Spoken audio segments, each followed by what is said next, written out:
قبل ما نبدأ صلى على النبي. وقصتنا النهاردة عن بنت جميلة بتدخل في جواز مزيف مع أكتر شاب بتكرهه عشان تترقى في العمل. فيا ترى يحبوا بعض ولا يفضلوا يتخانقوا؟ ده اللي نعرفه. بس لو أول مرة تشوفني اشترك في القناة يا زميلي، وما تنساش اللايك والسبسكرايب والشير. ويلا نبدأ. قصتنا بتبدأ مع الأطفال دول هما بيلعبوا، والطفلة دي بتكون واقفة تتفرج عليهم، بس أول ما الكرة بتخبط فيها بتوقفها على طول، وبتقول للمدرب بتاعها في إن ليه الأولاد بيلعبوا في مساحة كبيرة والبنات مش بيلعبوا كرة زيهم حتى، مع إن ممكن يكون أحسن منهم علشان كلهم بيدفعوا نفس المبلغ، وده ظلم ليهم، وتبريره في إن الأولاد بيحبوا الكورة وعلشان كده بيلعبوا كتير، وإنها لسه صغيرة على التفكير ده، ولو ما سكتتش هيطلعها هي وأصحابها من الملعب على طول، وعلشان كده بتسكت على طول ومش عايزة إن أصحابها يكرهوها، وعلشان كده بتفضل تتكلم معاه كلام اكبر من سنها، وبتقول ان اسمها سون هيونغ، ودي بنت من صغرها هي مش بتحب تخسر اي مال اصلا، والحاف انها بتكون عايشه مع امها واللي بتجيب معاها اطفال عشان يعيشوا معاها الفتره، وده بيضايقها جدا علشان امها كانت لطيفه مع كل الاشخاص ما عدا هي، وكان المفروض الحب ده يكون ليها مش لحد تاني، بس الحق ان امها كانت بتهتم بقى الاطفال اللي كانوا بيفضلوا معاها، وعلشان كده بتقرر انها ما تكونش لطيفه وتبقى طماعه على طول اصلا. فبيعدي الوقت مع الزفاف الخاص بالشاب ده واللي اسمه جاي، وده كان صاحب سون من زمان اصلا، وبيكون الكل فرحان، بس هنا بتكون سون هيونغ واقفه وبتفكر في المال اللي هتديه ليهم بمناسبه الزفاف، بس فجاه جونغ بتيجي ليها وبيرحبوا ببعض، واللي بتكون زميلتها في العمل، وبتكون بتكره الكل ما عدا هي، وبتفكر معاها تدفع كام، وبتقول انها وجاي كانوا صحاب اصلا، وبتكون بتخليها تدفع مال كتير كل شويه رغم ان سون هيونغ عايز تدفع مال قليل، وبتحسب المال اللي هتدفعه لكل اصحابهم اللي هتجوزوا، ولو حوشت ليهم هتجيب عربيه احسن، وبتكون مستخسره فيهم حرفيا، فبتروح تسجل حضورها بالمبلغ اللي هتدفعه، وانه مقابل الدفع هي اللي هتاخده، وبتكون شايفه في ان تكاليف الزواج كتيره، ده غير السفر طبعا، وان ممكن المال اللي هيدفع في الزفاف مش هيرجع لو الشخص ده مات او سافر او حصل له اي حاجه، وفجاه وجاي بيشوفها وبيكون مستغرب انها ازاي جت وهم كانوا مرتبطين وسايبين بعض قريب، بس هي بتكون جت عشان شكلها قدام الناس بس مش اكتر، مش جاي عشان خاطره يعني، وكانت مش مصدقه انه كان هيتجوز بعد 6 شهور، وبيعرفها انه اتجوز بنت وفرحان بها جدا. فبنيجي لوقت التقديم للعمل من جانب المتقدمين دول في قسم الالكترونيات مع جي اوك اللي بيكون عاوز يتقبل اصلا، وبيكون كل كلامه مقنع وباين انه راجل كويس، وباقي المتقدمين شايفين انه كويس، في حين ان المدير بيفضل يحاول يوقع فيه في الكلام، بس هو بيفضل يرد عليه على طول، وبيبان انه شيطان كده اصلا. ولما بيخلصوا معاه بيروحوا يسالوا في سوق جونغ اللي بيتكلموا معاه تطوير الذات، وبيتكلموا معاه الزواج اللي هيتم وهل هيأثر على عملها ولا لا، وبيفضلوا يوجعوا في الكلام كتير، وحرفيا الاتنين التانيين بيكونوا مرعوبين من المقابله دي اصلا، وعشان كده بيسالوا جون بوك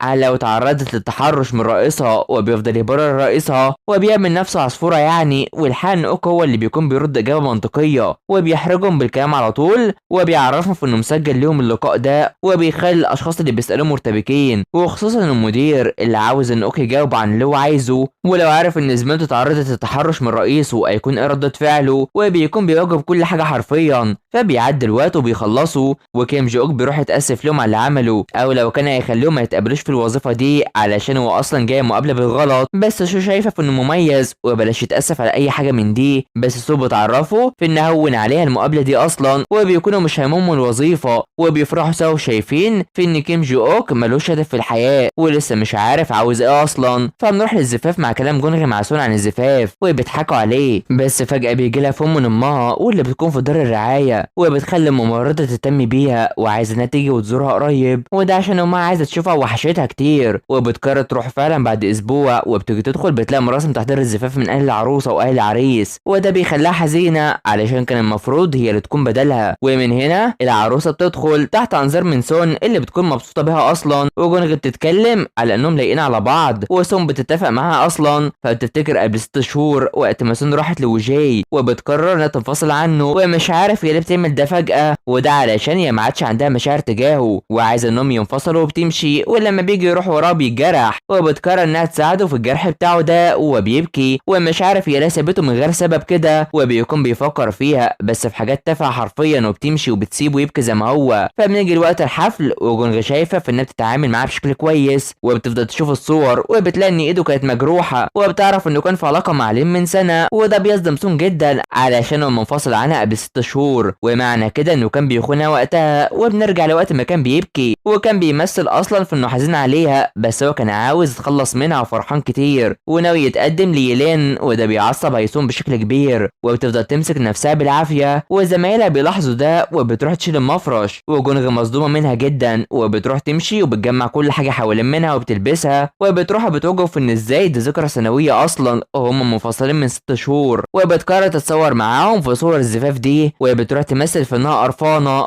وحرفيا بتطلع صور وحشه جدا. فبنروح للبنت الجميله دي واللي اسمها جايون، وهي بتتخيل نفسها في روايات وما كانت بطله بقى وكده، بس بتقطع تفكيرها على طول من صاحبتها تشي، وبتروح تجري وراها علشان تحكي عن روايتها في الارتباط اصلا، وبيروحوا ياكلوا وبيتكلموا على ميعاد عوده سون، واللي بنعرفه في انهم صحاب من زمان. وفجاه سون بتيجي وهي مش بتتكلم خالص، وبتعرفهم في انه جاي كان مرتبط ببنت تانية عليها وراح تقدم ليها في اليوم اللي سابته فيه، وبيتصدموا وبتكون هي اللي مسكت باقه العروسه ومش عارفين هي عملت كده ازاي اصلا، بس ده انتقامها منه علشان هو كان بيخونها في الوقت ده. فبتفتكر وقت عرض تصوير الصور من اصحابها، وعلشان كده قررت انها تروح وسط استغراب الكل منها، بس بتكون اتصرفت بشكل كويس مش اللي حصل ده اصلا، وبتكون هي اللي مسكت باقه الورد وبيكونوا حيوها حرفيا ومش عارفه هي عملت كده ازاي، وبتروح تبكي بسبب مال الزفاف، وشايفين في ان دي هي خسارتها الوحيده، ولسه مش عارفين في انها اللي انفصلت عنه. فبتفتكر قبل 6 سنين وقت ما كانت مرتبطه بشخص بخيل مش بيجيب اي حاجه في البيت خالص، وبتفتكر تاني علاقه لها من 3 سنين مع بارك اللي بتكون بتلومه علشان هي بتعمل اي حاجه ليه اما هو مفيش منه فايده، وبيكونوا شايفين في ان في حاجات اهم من الحب في العلاقات اصلا. فبنروح لوصول كيم اوك لفرد الامن ده وبيرجع له الملابس اللي كان واخدها منه علشان المقابله اصلا، وبيكون فاكر في انه قديس بقى وكده، والحاف انه بيكون مع الخير على طول، وشايفين في انه بيبلغ الشرطه عن المجرمين،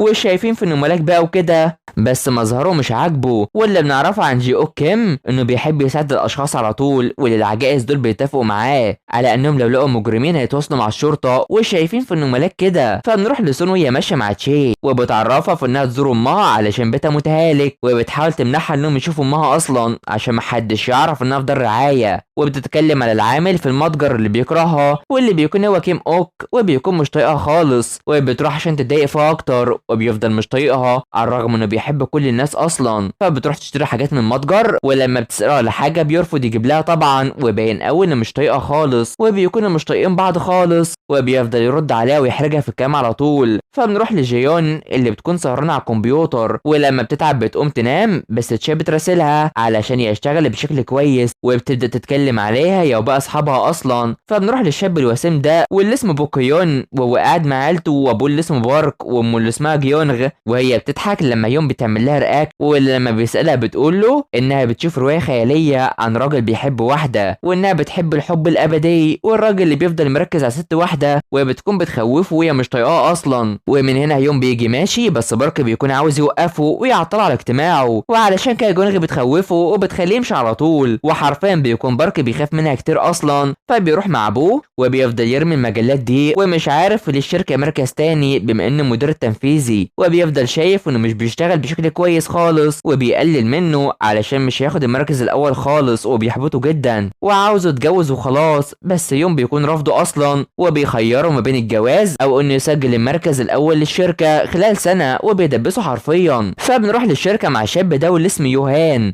وهو عاوز ينتقل لقسم تاني وبيفضل محتار يكتب ايه، بس ان يوم بيجري على طول وهو متضايق ومش بيعبره خالص، وبيقرر يأجل استقالته، وبيجي يمسحها بيبعتها على طول، وبيتصدم وفجأة يوم بينادي عليه وبيرعبه. فبيروح له وهو خايف، ولما بيتكلم على طلب نقله، بس يوم بيتكلم معاه في تأخير ابوه لاما الجواز او تحقيق المركز الاول، ويو شايف ان الجواز اسهل، ويوم بيفكر في انه يعمل جواز متدبر عشان مستحيل يحققوا المركز الاول في سنه، ويو بيطمنه علشان يحللوا الموضوع ده. فبنروح لسون وهي رايحه المتجر اللي فيه كيم اوك علشان شربت امبارح، وبيكون معاه اخر واحده ومش بيوافق يعطيه ليها اصلا، وبتكون شايفه انه مزعج ليها طبعا، وبتشتمه وبتمشي. وفجاه بيجي رساله من يوكيونغ في انه مش بيرد عليها خالص، وبيتصدم. فسون بتروح الشركه لجونغ وبتعرفها في ان جاي رجع من شهر العسل، وبتقول ان الشركه بتتحمل ثمن الواحده لما تولد وتتجوز، وبياخدوا مال كتير جدا، وبتكون مستغربه كتير اصلا عشان في اشخاص بيتجوزوا كل شويه بسبب المال،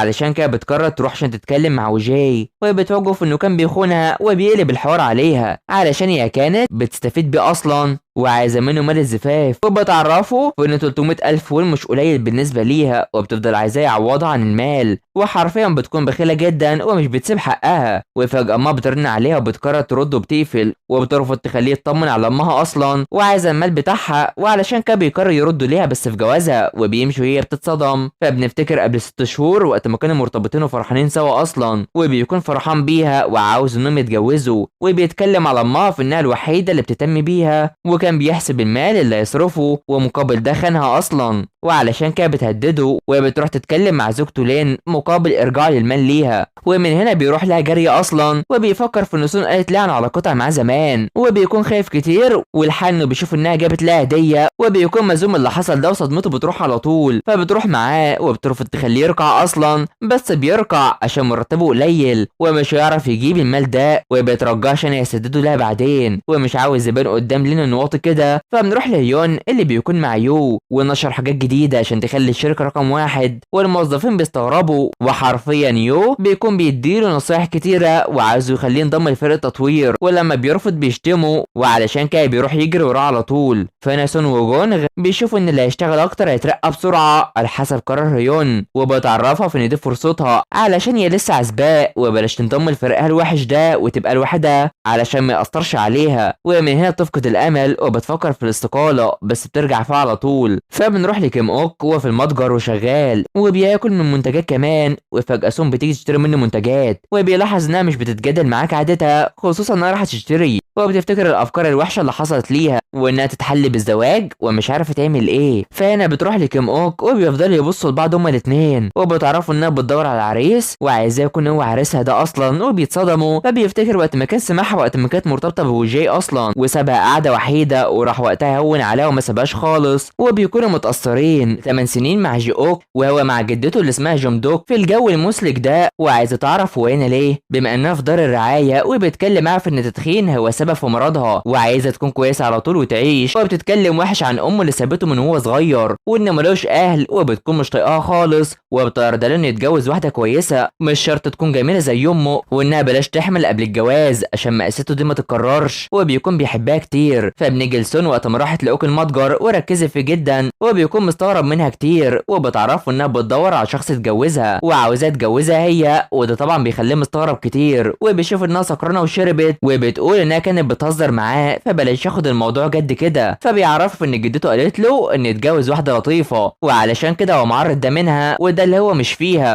ومش عارف ازاي لطيفه ومتواضعه اصلا. وبيفتكر قبل 6 سنين وقت ما كانت في المتجر وقت ما كان موجود، وكانت بتعامله بطريقه مش كويسه، وعشان كده ما كانتش تعرف ان هو اصلا، ومن ساعتها هو بيكرهها على طول، والحال انه كان موجود في كل حاجه كانت موجوده فيها وكانت بتعملها، وبيكون بيكرهها كتير. فبيعدي الوقت مع سون اللي بتشوف خطه تدريب المدراء علشان يعملوا اقصى استفاده منهم، وفجاه بيجي رساله من لين زوجة وجاي الاكس بتاعها وعايزه تقابلها وتتاكد من حاجه، وده بيخلي سون مستغربه ومش عارفه في ايه اصلا. فبتيجي ماشيه عشان تقابلها، جونغ بتوقفها وبتتكلم على لين في انها اكيد مميزه علشان بتخليها تروح تقابلها مخصوص بما ان سون هي المديره وعايزه تعرف منها في ايه. فبتقول ان اوضه الاجتماعات مشغوله، وجونغ عايزه تكون انها بارده معاها جدا وباش تتعصب، وبتنكر انها عارفه اي حاجه وعشان كده بتاخدها من غير ما حد يسمع. وبتفتكر وقت ما كان هيون وصل وكل الموظفين كانوا موجودين اصلا، ولين بترحب بها على طول وبتركب معاه هو ويو الاسانسير، وبيقرر ياخد منها المشروبات اللي معاها علشان يشربها هو ويوهان،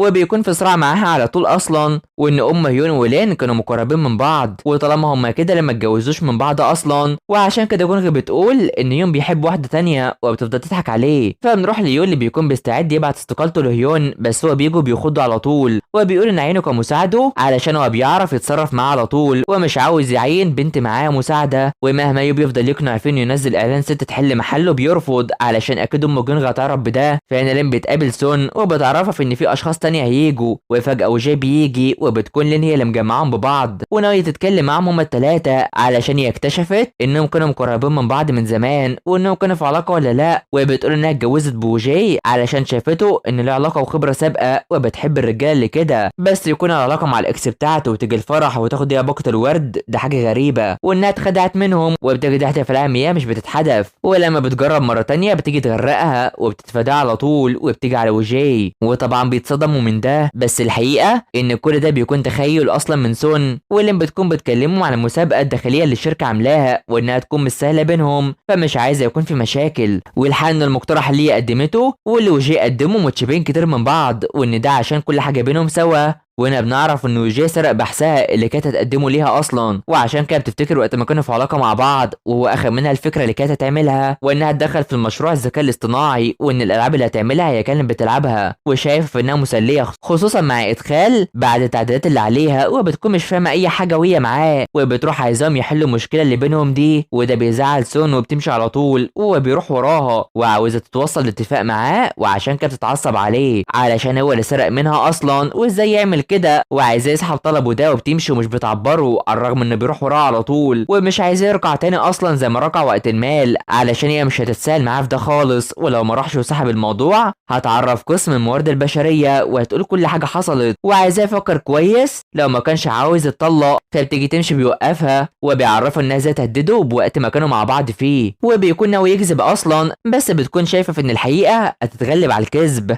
وبيعرفها في ان الفضيحه هتكون على الكل وده يخليهم يخسروا عملهم، وبيخليها تفكر وبيروحوا فرحان بشكل كبير. فبيجي ماشي بتروح توقفه وبتعرفوا ان اقتراحه مش هيتنفذ عشان هي تتجوز خلال شهر وبتصدمه، وهي بتكون فرحانه كتير اصلا. فبتروح تدور على تحضيرات الزواج اللي المفروض تعمله، وبيكون في حاجات كتيره وانها لازم تحب شخص عشان يكون معاها ومش ناويه تتجاهل ده اصلا، وبتقرر تختار وتشوف كل حاجه، بس اللي ناقص لها هو عريس اساسا. فبنروح لاوك واللي بيكون في المتجر وبيحاسب الاشخاص، وفجاه بيلاقي سون قدامه وبيفكر في انها عايزه سجاير وحافظ النسبه بتاعتها اصلا، وبتكون بتحاول تبين انها لطيفه قدامه، وبتعرفوا انها بتفكر تتجوز بسرعه علشان ده يكون مطلوب في حياتها، وكل ما حد بيتكلم معاه كل شويه بتزعق فيهم على طول، وبيخافوا وبتحذر الكل من الحاجات الوحشه اللي بيعملوها، وبتكون بتتعامل بقسوه وحنيه في نفس الوقت. فانا بتكمل كلام انها عاوزه عريس مزيف لفتره بس او ده اعراض الاقلاع عن التدخين، وبيقرر يخليها ترجع ليه من تاني بما انها بتتجنن كده اصلا. بتروح تشوف اشخاص بيتكلموا على تطبيق طعام وتوصيل طلبات، وبتقرر تستخدمه جايز تلاقي عريس عن طريقه، وبتروح لبيتها اللي بيكون مكركب حرفيا علشان هي مش بتعيش فيه، يا دوب حاطه في حاجتها بس، وبتروح تدور على ذكرياتها وعن الجوابات اللي اديتها للاشخاص وعن المال اللي دفعته لكل الناس اللي اتجوزوا سواء هي او امها، وبتاخدهم وبتروح لتشاو يون اللي مستغربين من اللي بتعمله ده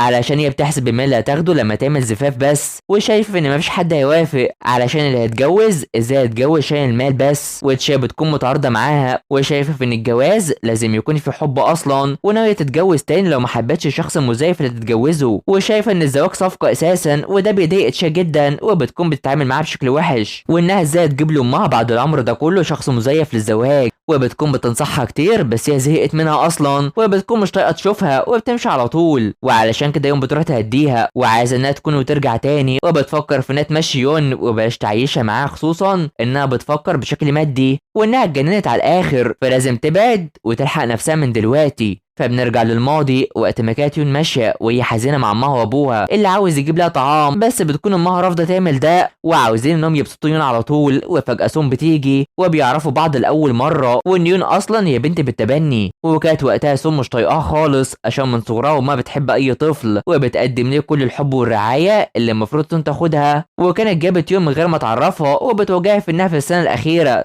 وعليها ضغط في حياتها وفي الدراسة، وبتعرف انها على طول ما كانتش مهتمية بها اصلا وبتمشي، ويوم بتحس بزعل عشان هي السبب في ده، فبترجع تاني وعايزة ان سون تتصل بيها وترجعها، وسون بتكون بتحاول تتخانق معايا كمان بما انها اتخانقت مع تشي، واللي بتكون ماشية في الباص وهي حزينة، ويوم بتبعت في الجروب انهم ينسوا كل حاجة بينهم اصلا، بس هي بتفضل متضايقة من اللي حصل ده. فنروح للبنت دي واللي اسمها تشو، وبيجي لها زميلها يونغ في العمل، ودول اصلا شغالين مع تشي في الاستوديو بتاعها، وبيكون معجب بيها كتير وبيعيشوا قصة حب مع بعض. فبيعدي اليوم مع سون اللي بتجهز نفسها وبتكون عايزة حظها يكون كويس شوية، في المقابل اوك بيكون بيهتم بالحيوانات والناس الكبار اصلا، وهي بتعدي وبيشوفها ومش بتهتم بيه خالص، فبتروح تركب الباص وبتشوفوا اعلانات الشركه بتاعتهم، وبتكون مش مركزه مع اوك اللي ماشي جنبها اصلا، واللي بيروحوا بيجوا الشخص ده وبيعرض لها عمل في مكتبه رغم انه مش معاه تمن سيجاره، وعلشان كده اوك بيكون مش طايقه خالص حرفيا. فبنروح لسون اللي بتشوف قاعات الزفاف المختلفه والتحضيرات اللي تتعمل اصلا، وطبعا تكلفه كل حاجه والوقت اللي ممكن تتحجز فيه والاماكن المختلفه دي، وحرفيا بتكون بتجهز وبتشوف كل حاجه وهي مبسوطه. بس تقريبا نسيت تشوف العريس اللي اهم حاجه في اللي هي بتشوفه ده اصلا، وبتروح من كتر فرحتها ان حد لغى زفافه بتنسى فينا في المقهى ده. فبنروح لتشي اللي بتكون شغاله ويونغ بيحييها على طول، وبتشوف ان في اثر لبنت، والحقيقه في ان ده بيكون حبيبها اساسا، وما تعرفش ان بيخونها مع زميلته متشو، او بتتجاهل انها ما تعرفش عشان تمشي الدنيا معاهم. وفجاه في رقم بيرن عليها، فناسون بتكون بتمضي على التجهيزات واللي بتكون بعد 3 اسابيع، ومستغربه ان العريس موافق على اي حاجه كده. بس انا بتروح تجيب فونا اللي نسيته، وبتشوف رساله من دار الرعايه من امها اللي بتروح تجري، وبتكون بتتعامل بعدائيه مع اي شخص ورافضه انها تاكل اصلا. وبتروح تشوف عصبيه امها وبتتصدم ان تشا موجوده معاها اصلا. فبيعدي الوقت وتشا بتعرفها في انها جت لما راسلوها، وبتعرف انها ما قالتش عن ان امها في دار رعايه وبتعاني من الخرف علشان ما يعطفوش عليها، وبتقرر تشا تقف جنبها وبتكون حزينه كتير. فبيروحوا بيتاسفوا لبعض على الخناق اللي حصل بينهم، وبتعرفها في انها تعمل فرحها كمان 3 اسابيع ومش عارفه تجيب الشخص ده منين، وبتفكر في انها ممكن تحب اصلا في يوم، وبتفكر في انها امتى تلاقي الشخص اللي يحبها ويعوضها عن الحب والحنان اللي كانت محتاجاه من زمان. فتشي بتقابل يون وبتتكلم عن التحضيرات اللي هتحصل، وانها تخلي يونغ حبيبها مصور القاعه. واوك بيسمع ده بس بيقول الراجل اللي مش بيحبه وبيتعامل معاه بتعالي، وعشان كده اوك بيكسر فونه الجديد وبيتضرب منه طبعا. فبيعدي الوقت وبيروح يوقف سون وبيكلمها على الزفاف المزيف، وبيقرر يروح ويقرب عليها وبيركز فيها ومش عارف ايه اللي بيعمله ده، وبيقربها منه وعاوز يعرف هي بتحس بايه، والحقيقه انها بتحس بحاجه بس بتنكر. وعشان كده بيقول انه وافق على التمثيل بانه جوزها مزيف خلاص، وبيروح يوديها القطه اللي بيرعاها دي، وانه هيبقى لو خدتها لبيتها لمده اسبوع وتهتم بيها، وبيجبرها في انها تعمل ده. فاوك بيخلص عمل وبيروح ينام وبيفكر في الخطوه دي، وبيروح يشوف تحضيرات الزفاف وبيتكلم عنه وبيرتبك وبينام على طول. فسون بتقرر تروح لوحدها من غير يون عشان هما مشغولين، في حين ان اوك بيكون في المتجر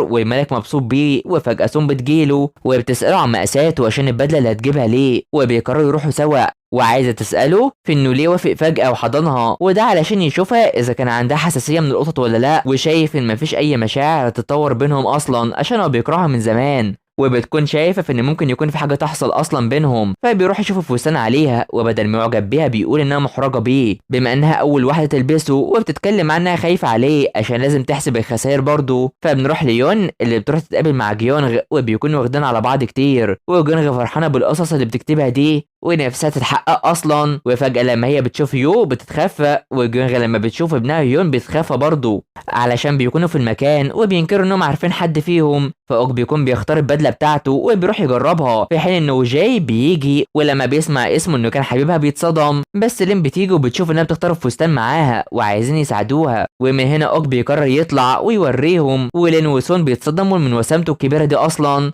فجاي بيستغرب انه جميل كده، فسون بتقول ان خلاص كل حاجه خلصت، ولين ما كانتش تعرف انها بتهتم بالمظهر، وحتى العامله في المكان بتتصدم منه اساسا ومن حلاوته دي. فبيقرر يروح يجرب اكتر من بدله، ولين بتكون هتموت عليا وصاحبه المكان، وبيفضل يعجبوا بيه بشكل كبير، وبتخليه يروح يشوف البدل المختلفه، وهو جاي بيكون متضايق، وعشان كده سون بتفضل تضايق فيه اصلا ومش بتبين ده خالص. فبيروح يشوف البدله بيض عليه وبيكون كويس معاها، ولين بتستغرب انه بيقول لها يا سيدتي، وبتقول ان ده دلع اللي بيقولوا ليها اصلا، وبتغير وعاوزه ان يوجي يدلعها برضه، بس بيقلب الكلام عليها، وعشان كده اوك بيتدخل وبيقول ان الاهم هو اللي بين القابلز مش اسماء الدلع اللي بينهم. وعن مقابله اوك بيقول انهم يعرفوا بعض من ايام الطفوله.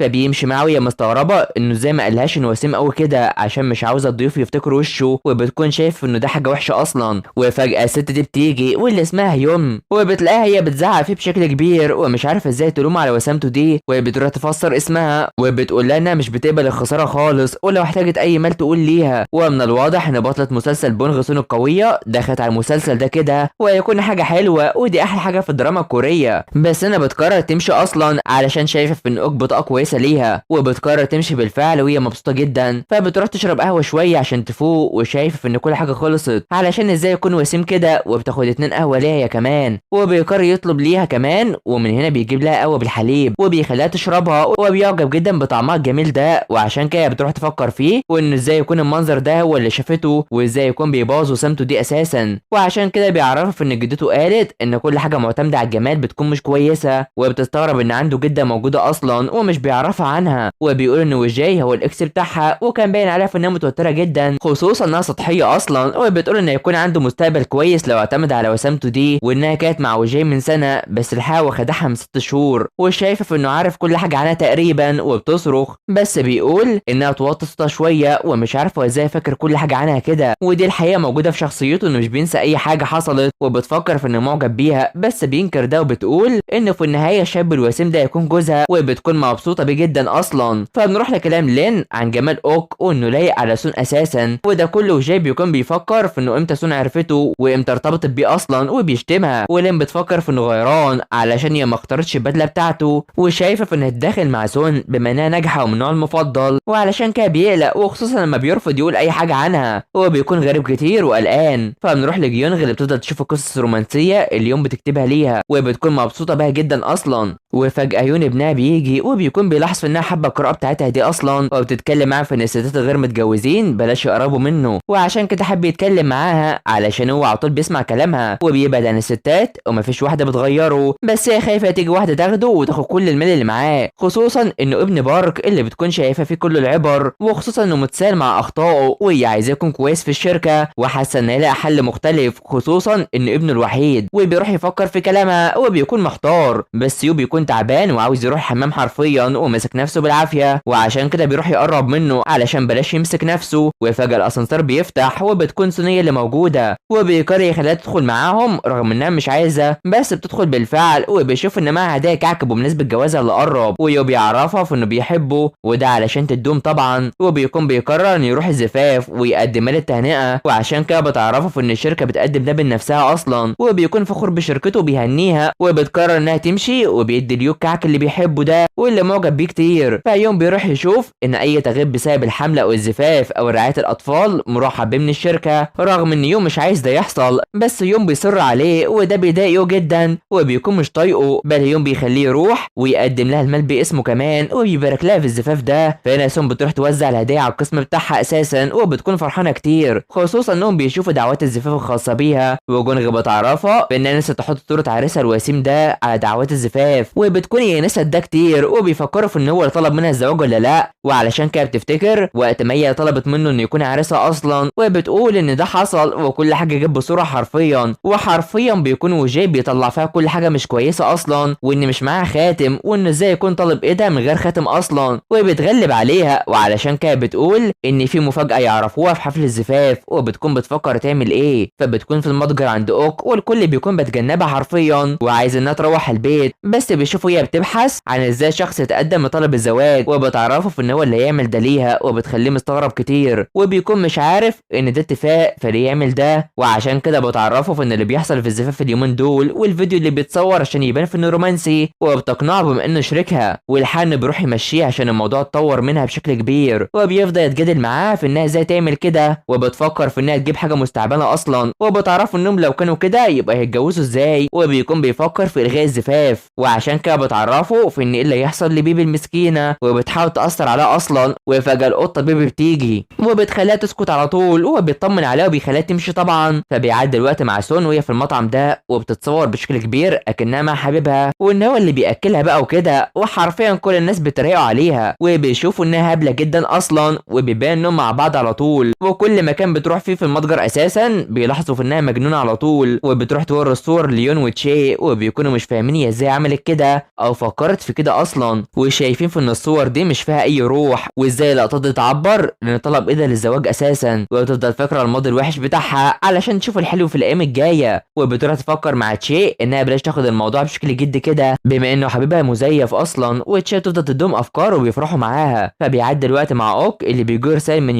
يونغ وهي بتطمن عليه، بس بيرد عليها انه كويس وبلاش تقلق، وعشان كده بترن عليه وبيتكلم معاه بما ان الوقت متاخر وعايز يلاقي عمل مناسب بدل العمل اللي في المتجر. ومن الواضح ان دي امه اللي اتخلت عنه، وبيكون مش طايقها خالص علشان ازاي تكون قلقانه عليه كده ومش عايزه تتصل بيه من جديد علشان هو يتجوز ويأسس عيلته الخاصه. فبنروح لسون اللي بتروح محل مجوهرات علشان تختار الخاتم الخاص بيها، وبتختار الخاتم الخاص بيها، اما خاتم عريسها فهتأجره. فنيوم بتراسلها انها تبقى تجيب حاجات ليها وهي مروحه، وعشان كده بتروح المتجر عند اوك ومش بتلاقيه. وفجأة في شخص بيقفل الباب عليها اصلا وبيطفي النور بالكامل وبيخليها خايفه. وفجأة بيكون هو محضر انوار تمشي عليها اساسا واللي هتروح فيها، وبتلاقي طلبوا منها الجواز وعامله عن طريق المنتجات، وبتكون مذوله كتير من ده وبتفرح ومش عارفه انه ازاي يعمل كده اصلا، بل بيوصل لها هديه كمان عن طريق اللعبه دي والخاتم الجميل ده واللي بيعجبها جدا وشايفه في انه ظريف بما انه خاتم من مارشميلو. وعشان كده بيوريها المنتج اللي بتحبه ونتصل بكل مخازن عشان يجيبوا ليها بما ان المفضل ليها وتوقف تصنيعه، وكان عاوز يشوفها هي مبسوطه وانها لو وافقت على الزواج هيخليها تحتفظ بالمنتج بتاعها ده وبيفرحها كتير اصلا. فبيروح يتكلم معاها ورافض ياخد منها اي مال، وبيقول ان كان عاوز يتجوز اصلا عشان كان عارف ست بتعيش في كندا وعايزاه يروح معاها ورافض يكون هنا، بس لو اتجوز واسس عيله هيفضل هنا بقى. وبتكون مفكره في ان واحده كان بيحبها وبتساله اذا كان بيحبها ولا لا، فبيقول ان ده كان من زمان، وبتديله الخاتم اللي اجرته وبتخليه يروح يجربه، وانها اشترت خاتم ليها عشان تبقى تلبسه على طول، ومش عارفه هي تندم على ده ولا لا عشان دي اخر فرصه للتراجع. فبتقول انها تندم لو ما فازتش في مسابقه علشان تاخد المال، وانها عاوزه تترقى بقى وتبقى مدير تنفيذيه في سن صغير، وبيقرر يوقف طموحها ده شويه علشان بدات تتعصب اصلا، وبيقرر انه يساعدها في اللي هي بتعمله ده. فتشي بتكون صعبان عليها اوك عشان ملوش ذنب اصلا، بس بيكونوا متابعينهم مع بعض وشايفين في انهم لاقيين على بعض فعلا. فبتروح ومبسوطه بالهديه بتاعتها دي، في حين ان يوم بيكون سهران في ليله ممطره وبيشوف الفون الخاص بامه وبيتصدم من الروايات اللي بتقراها دي، خصوصا ان كلها حب، وبيتصدم وبيكون مش مصدق ده خالص. فبنروح لتشي اللي بتقرر تروح وفق الخطه مع سون في انها ترتب القاعه، اما يون هي اللي ترتب الفندق اللي هتعيش فيه وتخترع حاجه عن اهل العريس، اما هي وجاي بيكون شايفها في الفستان الجامد ده واللي بتيجي ومبسوطه بيها جدا. اما عن خطتها مع اوك فهو يكون متميز في الموضوع واخر شخص هيظهر فيهم، وبتقرر تروح تصور مع امها. ويون وتشي فهموا هي عملت كده ليه وامها عايشه وانها كانت عايزه تفرحها اصلا، فانا بتشوف عروسه تانية وبتفتكر وقت ما كانت مع ابوها اللي بيهون عليها، وده علشان تقبل بيون وبيفهمها بطبيعه امها اللي كانت عايزه تاخد منها كل الاهتمام بما انهم كبار في السن وجايز ما يفضلوش لغايه ما تتجوز، وكانت بتتمنى يكون معاها اصلا. وفجاه اوك بيجوا بيطمنها علشان يطمنوا ببعض، ومن هنا بيدخلوا هما الاثنين والكل بيحييهم. عبيد مبسوط وحزين ومصدوم، وامها اللي مبسوطه بيها ومش عايزه تكون زيها كده وبتبكي وهي ماشيه. فيوم بتكون عايزه تشي تتجوز بقى، ولما ينغى حبيبها بيجي بيقرر ياخدها وبيمشي على طول علشان كان لازم يكون معاها اصلا بما انه عنده عمل، وبتروح تمثل عليه خصوصا انهم مع بعض من 10 سنين وبيمشي. فهنا يوم بيجي ليون وبيتصدموا من بعض هما الاتنين اصلا وبيفرحوا انهم اتقابلوا. فيوم بيكون بيشوف القصص اللي امه بتقراها وبيكون متضايق كتير من ده، في حين اننا بنعرف ان يون كانوا مع بعض ولسه فاكر انها كانت بتكتب روايات من زمان وقصص، ويون بيفضل متضايق كتير وعاوز يعرف من الكاتبه اللي كاتبه كل ده. فسون بتكون هتدخل الفندق مع اوك بعد ما اطمنت على امها وبيفكر في انهم يتطلقوا بقى وكده، وبيجي يديها خاتم بس فجأة لين بتيجي وبتعرض عليها في انهم يوصلوها للفندق واللي هي هتكون فيه اصلا، وعلشان كده بتجبر ان اوك يروح معاها بما ان ده يوم اجازته، وحرفيا بتروح الفندق مع لين وجاي اللي موجوده في كل مكان وما فيش قدامها خيار غير وجودها مع اوك، وبتخليه يمثل وحتى اوضتهم بيكونوا جنب بعض. وبيجي ماشي هي بتطلع وبتعرض عليهم انهم يفطروا سوا بكره وبتخليه يعمل ده بما انه ملائكه قوي كده، وبتدخل قبل ما وجاي يشوفهم وبيضحكوا وعايزاه يكمل ويبقى ملاك معاها وبيركزوا بعض كتير مع يون اللي كاتبه انها غبيه ومش بتعرف حدودها. وفجاه يوهان بيطلع واللي بنعرفه انه بيكون زميلها اصلا وبيروح يرفع انه فوت اللغه الكوريه اصلا، وكل واحد غبي في الحصه اللي فوتها اساسا، وبتكون تعبت من التعذيب ده وعشان كده قرر انه يساعدها ويريحها شويه اساسا. وفجاه سون بتيجي وهي شبح في نفسها كده وبتكون شايفه انها غريبه جدا، وبتعرف يو في انها مش بنت خالتها الحقيقيه علشان هي كانت عايشه في دار رعايه، وده بيفرح يو انها مش قريبتها قوي كده. فسون بتكون مع المعلمه وبتكون جات عشان هي كانت بتهرب من حصه القراءه اصلا، وسون شايفه في انها ممكن تبقى كاتبه كويسه اساسا، وده بيضحك المعلمه كتير وبتفضل تتجادل مع سون في ان يون ممكن تكون كاتبه حتى بعد وقت طويل علشان هما ازاي مش بيشجعوا الطلاب على حاجه اللي بيحبوها كده اصلا، ويون بتشوف انها كويسه وبتدافع عنها جدا. فبنيجي الوقت الحالي مع يون وهي بتتقابل مع يو وبيعرف ان سون هي البنت اللي من زمان ومش عارف ازاي ان انها تبقى موظفه مكتبيه عادي، وبيشوف انها لسه بتكتب اصلا وعاوز يعرف اعمالها، بس بترتبك خصوصا